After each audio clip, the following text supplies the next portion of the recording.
Bienvenue dans le monde merveilleux de la relation client à distance. Un monde loin des yeux, près du cœur.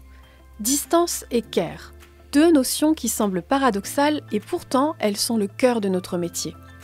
Le customer care, autrement dit le soin porté à la relation avec chaque client, et ce malgré la distance, est notre raison d'être, notre art depuis toujours.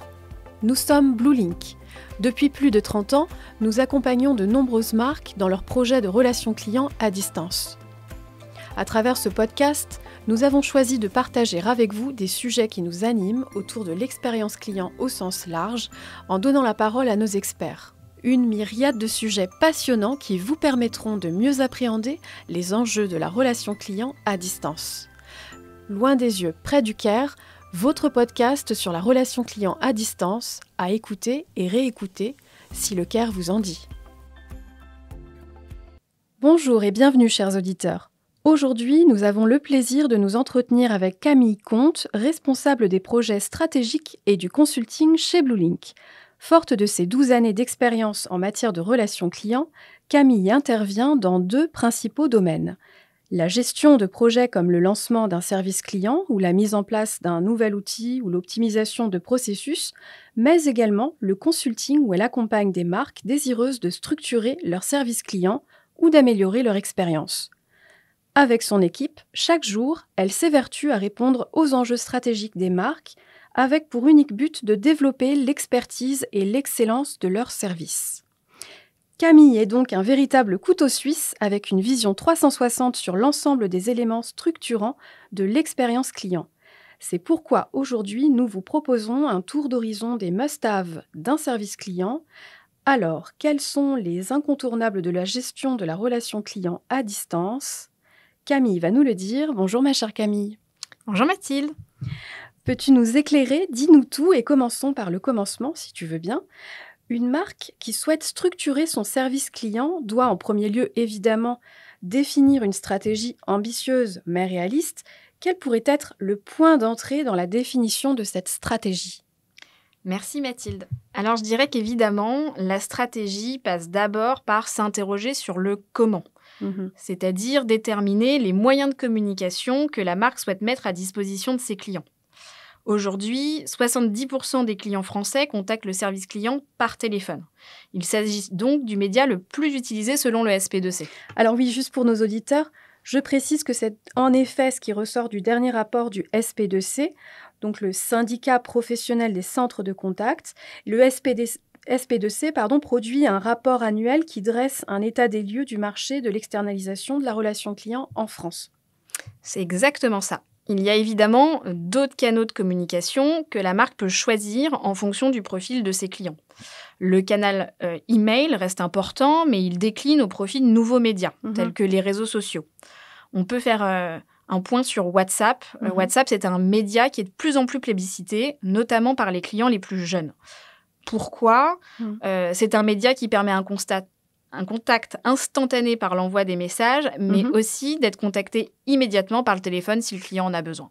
Et dis-moi, qu'en est-il des outils nécessaires à la relation client ? Est-ce qu'on s'appuie sur bien les mêmes CRM que l'on soit une PME ou un grand groupe ? Et d'ailleurs, si tu le veux bien Camille, dans un premier temps, explicite-nous ce qu'est un CRM et les enjeux qu'il sous-tend. Alors évidemment, le CRM signifie le Customer Relationship Management. C'est l'outil indispensable pour professionnaliser sa relation client. Qu'on soit une PME ou un grand groupe, on ne va pas s'équiper de la même manière. Tout dépend de sa stratégie. Mais quoi qu'il en soit, aujourd'hui, on ne peut pas s'en passer. C'est bien sûr l'outil qui va regrouper l'ensemble des contacts clients et il permet de gérer différents canaux. Oui, donc ce que tu viens de mentionner, donc le mail, le chat, les réseaux sociaux. C'est ça. Le CRM historise l'ensemble des interactions qu'un client a pu avoir avec la marque, peu importe les canaux. Il évite au client d'être ballotté d'un interlocuteur à un autre, puisque toutes ces interactions avec la marque sont historisées au même endroit. Il permet donc d'avoir une vision 360 du client qui nous contacte.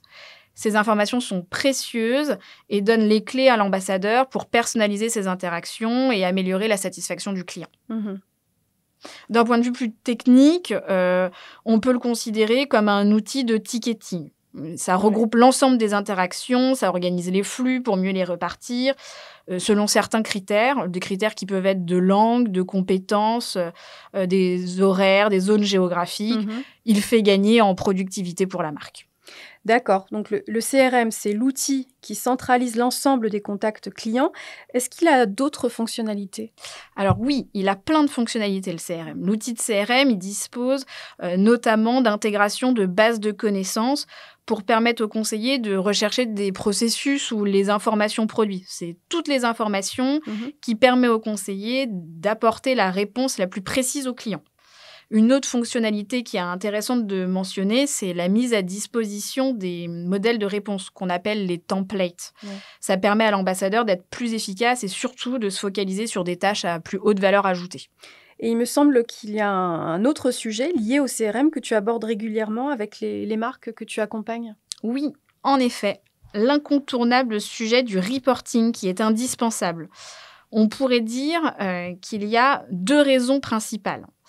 La première, c'est le suivi des indicateurs clés et donc surtout mieux manager et organiser les équipes. Il y a plusieurs types d'indicateurs, on peut les citer. Ça peut être l'accessibilité, les délais de réponse, la productivité des ambassadeurs, c'est-à-dire le nombre d'actes qui est effectué ou la durée d'un contact. Et puis, il y a une deuxième raison, c'est analyser la stratégie client et donc identifier des axes d'amélioration. De la même manière, je peux t'en citer quelques-uns, comprendre pourquoi le marché français ne se comporte pas comme le marché chinois. On pourrait dire aussi sur des activités e-commerce, suivre les ventes, comprendre la saisonnalité ou identifier des motifs d'insatisfaction pour diminuer le nombre de réclamations.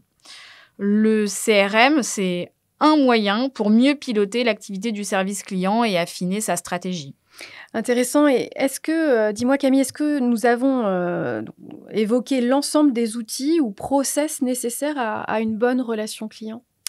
Non. Je pense que nous ferons jamais le tour. Il y a énormément à dire, mais il manque une chose primordiale, la qualité. Ouais. Une marque souhaite avant tout s'assurer que ses clients sont satisfaits des interactions qu'ils ont eues. Ça paraît évident, mais ce que veut une marque avant tout, c'est fidéliser ses clients. Ouais, bien sûr. Il y a donc 2 types de process. La qualité perçue par le client, le premier, et le deuxième, la qualité délivrée par le conseiller. Pour commencer par la qualité perçue par le client, qu'on appelle aussi la mesure de la satisfaction client, c'est un indicateur essentiel suivi par de nombreuses marques. Je pense que tu vois à quoi je fais référence. Tu sais, c'est les fameuses enquêtes qui sont envoyées aux clients après un contact ou un achat pour s'assurer que le client a été satisfait. Pour cela, il y a un certain nombre d'outils qui existent sur le marché pour mesurer et analyser les verbatims, donc les commentaires que les clients ont pu renseigner sur les enquêtes. Mais il faut savoir aussi une chose, c'est que toutes les marques ne souhaitent pas recourir à cette mesure, et notamment les maisons de luxe, pour éviter de sursolliciter leur clientèle. Et puis, le deuxième processus que je mentionnais, la qualité délivrée par le conseiller. Alors là, on est sur un processus interne à la marque qui va vérifier la bonne application des règles de traitement et des postures incarnées par les ambassadeurs. Avec pour objectif, tu l'auras compris, toujours le même, la satisfaction du client. Oui, évidemment. Et donc, si je résume, il faut des outils et des processus clés. Est-ce que ces éléments-là sont un socle suffisant à une bonne relation client? Oui, ce sont des fondamentaux, mais nous venons d'effleurer un sujet important, les ambassadeurs qui incarnent la marque. Ah, alors dis-nous tout. Pour moi, il est essentiel de bien s'entourer et donc de recruter des collaborateurs compétents. Et pour cela, il faut définir les compétences qui sont recherchées par la marque. Pour les marques qui se développent à l'international, ce qui revient souvent, ce sont les compétences linguistiques, donc les connaissances des us et coutumes des marchés sur lesquels la marque se positionne. Ouais. Par exemple, un collaborateur en charge du marché américain, il doit pouvoir évidemment avoir un excellent niveau d'anglais, mais également une connaissance approfondie du pays, c'est-à-dire les habitudes, les us et coutumes et les attentes spécifiques des clients. Ouais. De façon plus générale, on peut dire que pour les métiers de la relation client, on ne peut pas faire l'impasse sur les soft skills. Oui, et c'est d'ailleurs l'objet du 3e épisode de notre podcast qui a été enregistré avec Fadila. Il s'agit donc des compétences relationnelles, de cette capacité à communiquer. Ces soft skills sont devenus des indispensables dans nos métiers pour tisser des liens avec nos clients.